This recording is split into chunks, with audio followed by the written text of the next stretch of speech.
A buoyancy compensator, or BC, enables you to control whether you float on the surface of the water, hover in the water, or sink to the bottom. You control this by adding air or venting air from your BC. By controlling the amount of air in your BC, you can precisely control your buoyancy, which is one of the most important skills you will learn as a diver. BCs must be equipped with a relief valve to prevent damage to the BC from too much internal air pressure. The BC must also have an inflator-deflator hose. At the end of the inflator-deflator hose is a power inflator mechanism and a deflator oral inflator valve.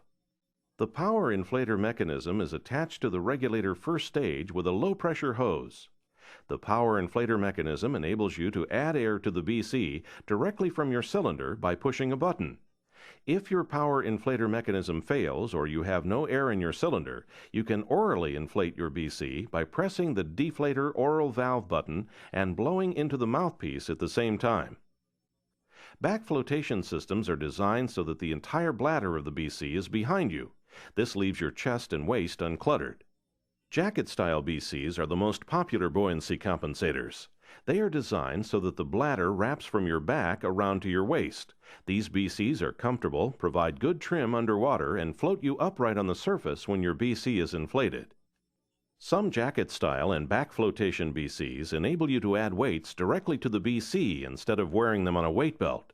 The BC must have a means of allowing you quick release of the weights in case of an emergency. The best way to select a BC is to try on different models and see which one is the most comfortable for you. Also, the features and designs of the BC should match the type of diving you will be doing. You should rinse your BC internally and externally after each diving day. Salt water, dirty water, or chlorinated water inside your BC can cause damage.